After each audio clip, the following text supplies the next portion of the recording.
Bonjour. Il y a 1 an et demi, je me suis mis en quête de trouver un tour en métaux pour mon activité de bricolage et particulièrement de modélisme. Et le budget que je voulais y consacrer ne me permettait pas d'accéder à du matériel haut de gamme, et d'ailleurs ni mes compétences en matière d'usinage, donc c'était pas la peine de recourir à des gros moyens.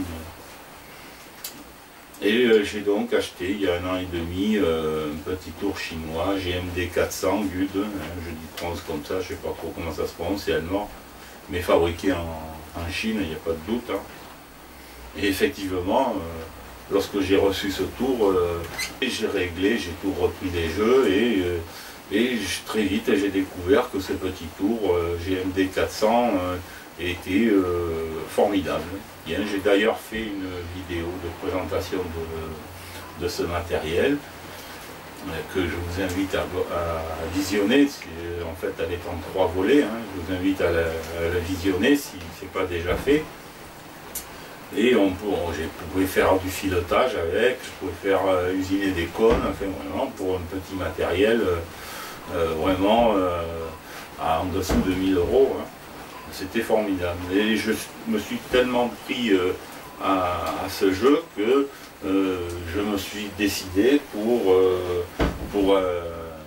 acheter un tour plus grand, mais toujours chinois, puisque évidemment je n'allais pas consacrer un budget de tour professionnel, et puis je ne suis pas professionnel. Mon choix s'est porté sur un modèle Asimex.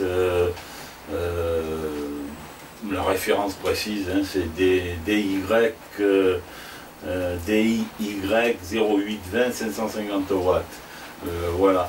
Mais c'est en fait le grand frère du petit tour, donc chinois, que j'avais. Et ce que je vous propose maintenant, c'est d'assister au déballage de ce tour qui est livré dans une caisse en bois. Il est très lourd, enfin très lourd par rapport au petit tour chinois. Il pèse quand même quelque chose comme 159 kg. Et je vous invite donc à voir le déballage de ce tour, de la sortie de caisse, et le montage. Bon, il est vendu avec un socle, et donc le montage du socle qui est en pièces détachées un peu façon Ikea, et plus simple qu'Ikea quand même. Et je vous propose donc le montage, de voir le montage et l'installation de ce tour, et après dans d'autres vidéos le réglage, la mise en service du tour, puisque je pense que comme mon tour chinois, il y aura pas mal de travail à faire dessus.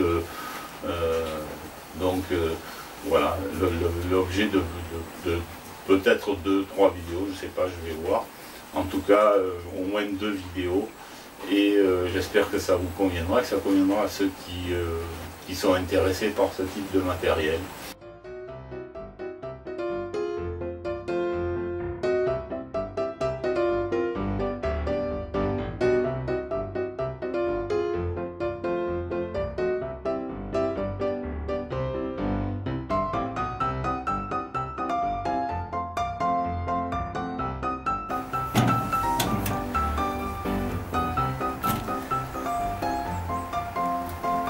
Ah ouais, voilà.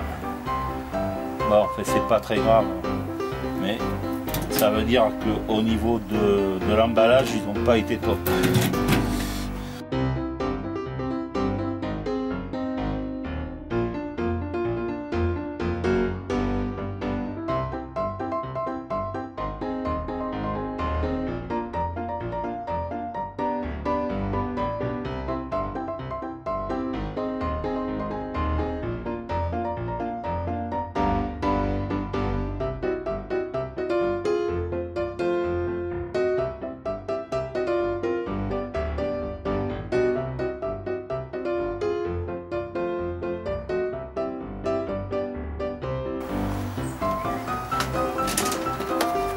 Ça doit être le membrane.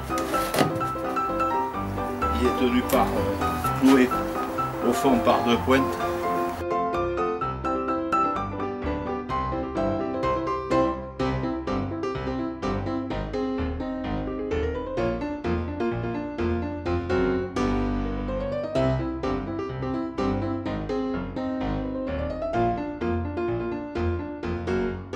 Bon, alors ça, c'est la boîte qui contient les accessoires, à savoir les engrenages pour les filetages, les clés, certainement. Et alors, elle est clouée. Voilà. Est-ce que ça bouge? Il y a encore un clou ici. Ça ne peut pas s'envoler. Voilà. On va aller voir à l'intérieur, dans l'atelier, ce qu'il y a dans la boîte, le mandrin. Et puis, donc je viens de déballer le tour, enfin de retirer l'emballage qui est autour du tour. Pour l'instant il est dehors devant l'atelier, je ne peux pas le bouger tout seul, il est assez lourd, hein. Quelque chose comme 150 kg. Donc ce que je vais faire maintenant, donc après avoir déballé le tour, je vais vérifier son contenu. Et ensuite, donc j'ai 2 boîtes, celle qui contient certainement le mandrin et une autre qui contient les accessoires du tour, les pignons, les clés. Je vais les déballer devant vous pour voir si tout est en ordre. Comme on a pu voir au niveau de l'emballage, eh ben, la caisse ça pouvait aller, c'est du contreplaqué, bon ça pouvait aller. Mais par contre au niveau d'un des pieds une des armoires qui forment le pied, il y en a 2 de l'établi, eh bien, il y en a une qui a été endommagée quand même pas mal, un impact que je vais pouvoir redresser, mais enfin qui montre que au niveau de l'emballage concernant au moins l'établi, c'était pas à la hauteur, hein. Et là donc on va passer au déballage des boîtes. Ça c'est certainement le mandrin.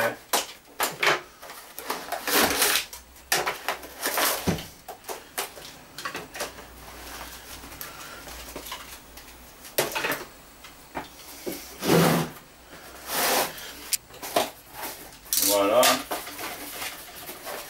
Donc la clé de mandrin.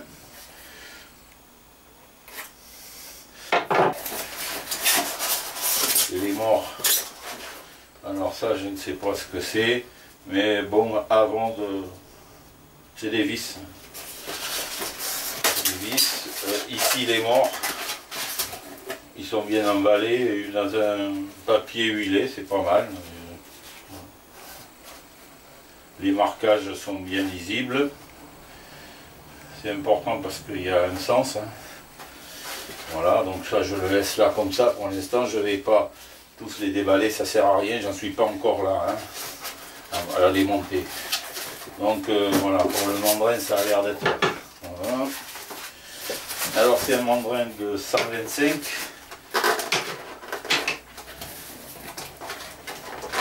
Et on va essayer de ne pas faire de bêtises, voilà.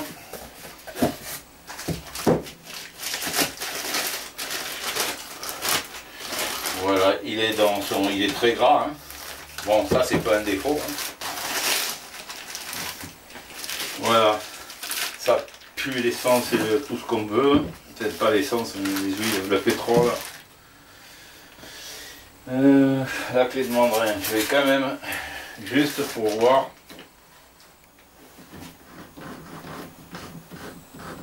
Ouais, on va voir. Il n'y a pas de point dur. Des fois, ils peuvent avoir des points durs. Voilà, donc ça pour l'instant, je vais le laisser ici. Et je vais déballer les outils. Bon, alors voilà, des bagues, une bague, 2 bagues, des pignons. Voilà, donc ça, les outils.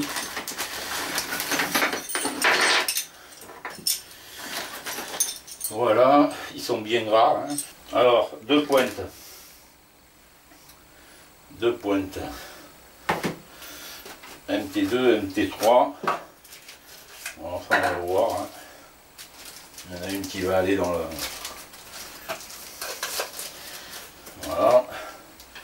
2 pointes sèches, là, des pointes fixes. Voilà, donc ma foi, c'est bon au niveau des outils. La notice, elle est vraiment, contrairement au tour chinois précédent que j'avais, où la notice était vraiment complète, bien faite. Là, on a tout cassé, une dizaine de feuillets, même pas. Même pas. Ouais, tout juste 10, mais bon, avec. Bon, elle est succincte, la notice. Bon, familiarisez-vous avec le tour. Utilisation, les consignes de sécurité habituelles sur le lieu de travail. Déjà, ça prend. Ça avertit avant la mise en service, etc. Bon, ça prend une bonne partie des pages. Après, on voit sur les vitesses de rotation, quand même, le serrage de la pièce, le fonctionnement de la machine, le banc, etc. Bon, c'est pas avec ça qu'on apprend vraiment à se servir d'un tour, hein. C'est vraiment basique.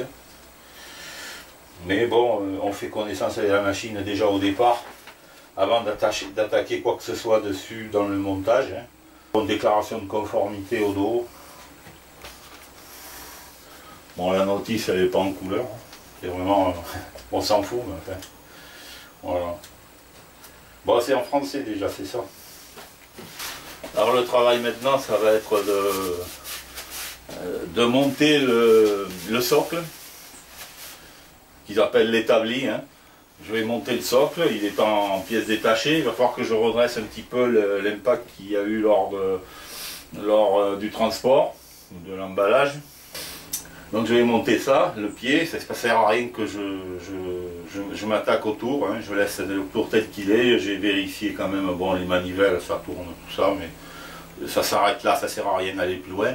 Je vais monter le socle, poser le tour sur le socle et après je pourrai faire le tour, voir ce qu'il y a à faire. Alors pour l'assemblage du socle, hein, qu'ils appellent l'établi, il n'y a strictement aucune notice, hein. Bon, en même temps, c'est superflu, on arrive en regardant un petit peu, on arrive facilement à l'assembler, c'est pas de l'IKEA ou autre chose comme ça, hein. Il y a quelques boulons, il y a de la visserie qui est livrée avec, et ma foi ça ne présente pas de difficulté. Pour le matériau, ben, c'est de la tôle pas très épaisse, et on va pousser l'examen jusque...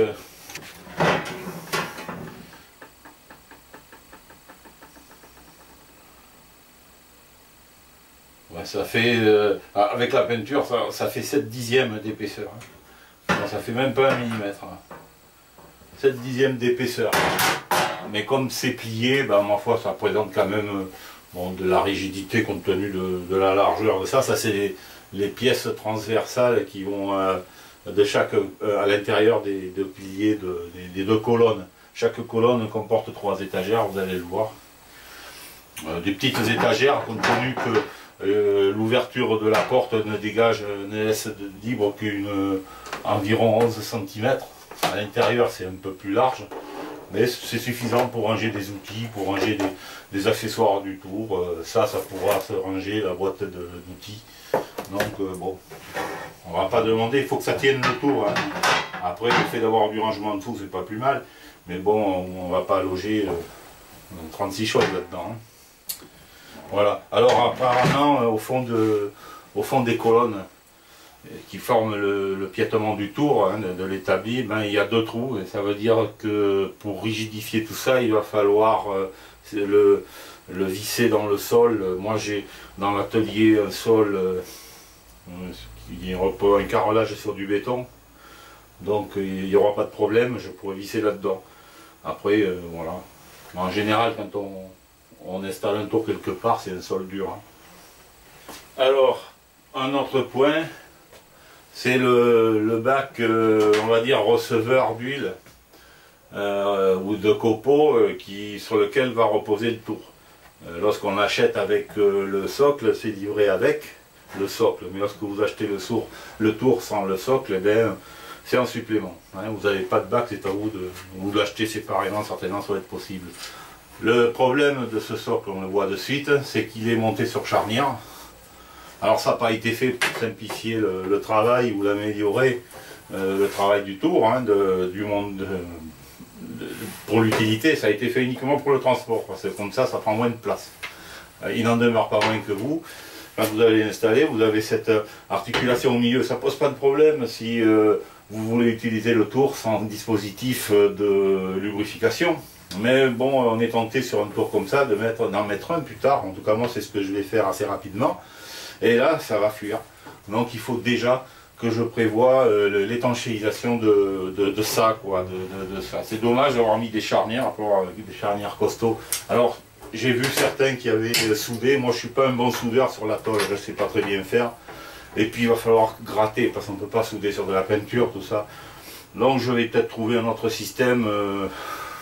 Bon, alors ça, il va falloir que je raidisse tout ça et que j'étanchéise au niveau de la pliure, là, du pli. Hein. Voilà, c'est pas bien malin leur truc là. Hein. Bon, évidemment, je comprends pas parce que le tour il est déjà en un seul morceau, donc faire un petit peu plus grand et livrer une tôle comme ça plus grande, c'était pas plus bête. Hein. Au lieu de ça, voilà. Bon, pour le montage, il n'y a pas un gros travail à faire. Hein. Il faut relier ces deux socles que j'ai ouverts ici. Ici, il y a des trous. Là, vous avez 4 perçages. 4 perçages, il y a deux traverses comme ça. C'est pour assembler donc les deux colonnes. Et donc, ça ne présente pas intellectuellement de difficultés. Par contre, bon, à cause de la pliure, là, engager les vis de ce côté-ci, ça va être, ce sera un petit peu moins aisé, mais en fait c'est pas insurmontable, il n'y a pas de difficulté majeure. Voilà, donc je ne vais pas filmer l'assemblage de ces plaques parce que vu que mon atelier n'est pas très grand, j'ai pas beaucoup de recul. Quand je vais me présenter là, vu que je ne suis pas très svelte, vous ne verrez plus rien. Donc je vous reprendrai lorsque j'aurai assemblé ces deux éléments. Voilà, je viens donc de préfixer les panneaux qui viennent donc verticalement évidemment.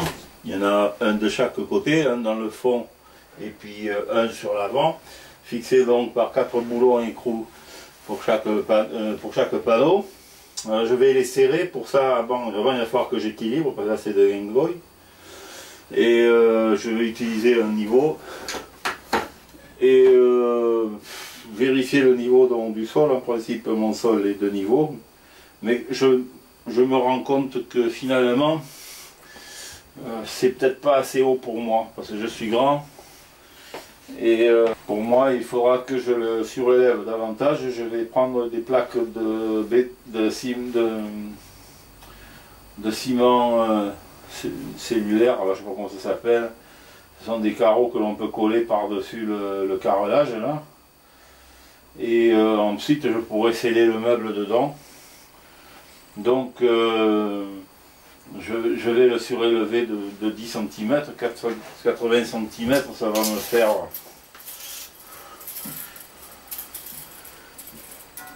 voilà, ça va me venir là, ce sera déjà mieux pour moi. Même si on n'a pas besoin d'avoir le tour, avec un tour d'établi, souvent on a le tour à la hauteur de la poitrine, c'est pas non plus souhaitable. Hein. Voilà, je viens de sceller sur le sol mes rayos, je les ai faites enfin je viens de les sceller, elles ont été faites hier, ce qui fait que bon, c'est sec là. Et ce sont des rayos que j'ai fait avec des carreaux de Cyporex, ceux qui ont bricolé un petit peu le bâtiment à la maison, voient ce que je veux dire. Ça se découpe aisément. L'avantage c'est quand même très solide. J'ai déjà utilisé ça pour faire des rayos pour une armoire forte pour des armes. Et donc c'est collé avec une colle évidemment. Mon sol est en carrelage. Donc j'ai pris une colle à carreaux qui me restait, ça va très bien.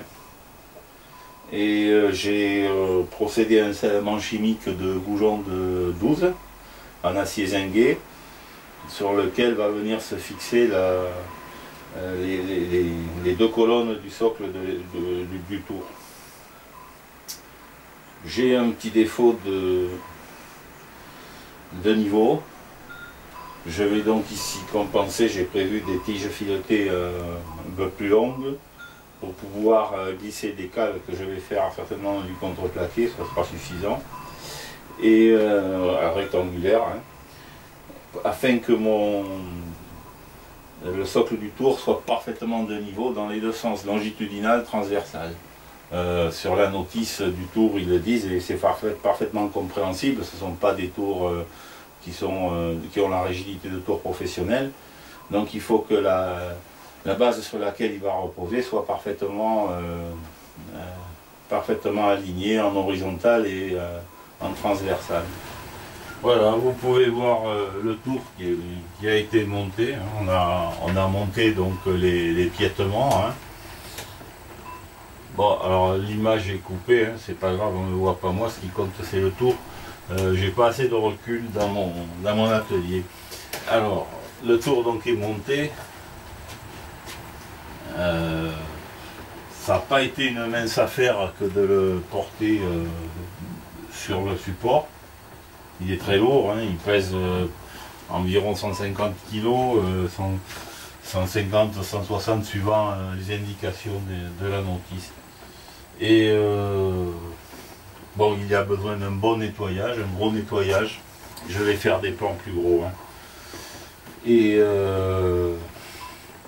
il est dans son jus tel qu'il est sorti de boîte, tel qu'on l'a posé. Pour ce qui est du jambage, hein, le montage bon, a été simple. En revanche, pour le mettre dessus, il a fallu user d'un petit peu d'astuce pour poser le tour sur son support. Bon, ça a été, je dirais, de toute l'opération de déballage, hein, ça a été et d'installation, ça a été le plus laborieux, parce que je pensais louer je pensais louer une grue de mécanique, une girafe, hein, ce qui servent à démonter les moteurs sur les voitures, à les lever. Le problème ici, c'est que dans l'atelier, il est tout petit et j'ai pas beaucoup de place et j'aurais été plutôt gêné avec ce matériel-là qu'aider. Donc j'ai utilisé une astuce qui peut peut-être vous intéresser certains d'entre vous qui travaillent dans mes conditions, un petit peu dans un atelier qui fait 5-6 mètres carrés, pas plus. Et j'ai pris des parpaings, bon, la hauteur de mon socle et donc maintenant avec la réhausse, il est à 80 cm. Le support fait 70 cm, j'ai mis 10 cm en dessous, ça fait 80 cm à la table. Et j'ai utilisé 4 parpaings de chaque côté, des parpaings de 20, ce qui fait 80 monté. Mais bon, évidemment, hein, j'ai pas monté à 80 cm à lever le tour, j'ai été aidé par ma femme qui a pu soulever le côté de la poupée mobile. J'ai enlevé ce que je pouvais enlever, j'ai enlevé la poupée mobile, j'ai enlevé le chariot porte-outils, voilà, mais bon, après j'ai pas démonté tout le traînard, hein. Donc j'ai pas pu beaucoup l'alléger.